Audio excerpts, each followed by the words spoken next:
Ha? Ano? Tanong. Sige po ako. Huwag mahirap, ha? Opo. Yung tanong po namin, from PIA po ako, ma'am. Ano po yung mga expected po ng mga community po natin dito sa housing fair po natin ngayon? Dito ngayon sa housing fair, unang-una, ito ay hanggang bukas. So, meron tayong at least 40 developers dito na nagpakita ng kanilang mga available na housing units for sale. So, meron silang mga 20,000, at least 20,000 housing inventory. Idagdag pa natin yung acquired assets ng Pag-ibig Fund na at least 3,000. So, mga 23,000 ang available na for sale ngayon.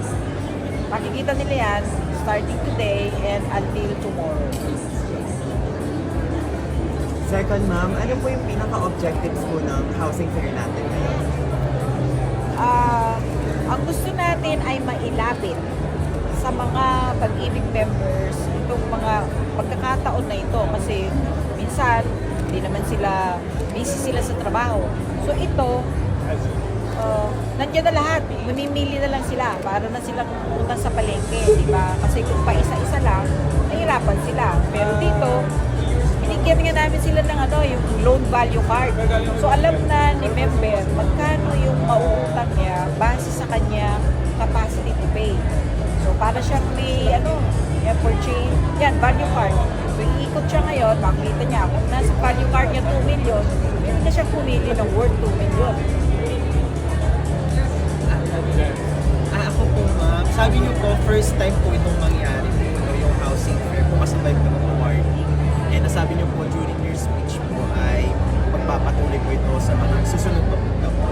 Meron na po ba tayong inaay na region po? Saan naman po natin gaganapin? Kasi ngayon po, Central Luzon. Saan naman po yung next po natin na region na ilapit po natin doon sa ating mga Pag-ibig members po? Yung mga katulad po nito, yung mga exclusive deals po, mga discounts po from partner developers po. Right? Actually, kaya ako sinabing first time na nagsabay ang housing fair at saka yung stakeholders accomplishment report. Every semester, meron kaming tinatawag na Star Awards. Pero yung housing fair, nagkaroon din tayo last year doon sa isang mall dito sa Pampanga. Ngayon lang yan nagsabay na yung awarding at saka yung housing fair. At nakita namin na maganda ito, kaya ang susunod na location is South Luzon. It's in Calamba. And then pupunta kami sa Cebu, pupunta kami sa Mindanao. Ang pinakahuli is NCR. So magiging regular na ito na gagawin namin. Yearly po ito, ma'am. Actually, ang plano namin twice a year. Twice a year. Para lang talagang mailapit namin sa mga Pag-ibig members kasi kahit lumalabas sa Facebook, ang daming programa. Iba pa rin kasi pag nakakausap namin at nakikita nila yung pangalan nito, yung mismong produkto. Lilibot sa buong Pilipinas sa Pag-ibig Fund. Opo, nilibot po talaga. Luzon, Visayas, Mindanao, and NCR. Yung NCR medyo familiar na kasi punta kasi hinuli namin. So, hinuna namin ng North Luzon, susunod si South Luzon, and then Visayas, and then Mindanao. Then balik kami sa National Capital. So all over Visaya at saka Mindanao. Yes po. Ganito din ang mangyayaring setup niya. Yung mga nabigyan po kanina ng mga awards sa top developer, yung mga top 3, ibig sabihin po ba sila ba yung pinakamaraming bahay na NPA kayo? Yung top 3 po, ang pag-determine natin ng top 10 ay yung pinakamataas in terms of loan value.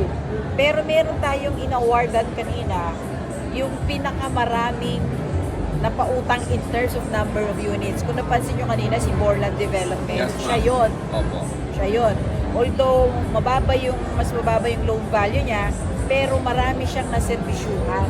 Maraming number of units. Kasi nga, ang ini-encourage natin is mag-produce ang mga developers ng affordable homes. Kaya nire-recognize natin yung hindi naman mura, pero affordable. Makakaasa po ba ma'am yung ating mga miyembro na mababang interes sa kabahay? Tawag ko po dyan ay may forever sa pag-ibig. Diba? Yung 3% na po yan po ay alay namin sa mga members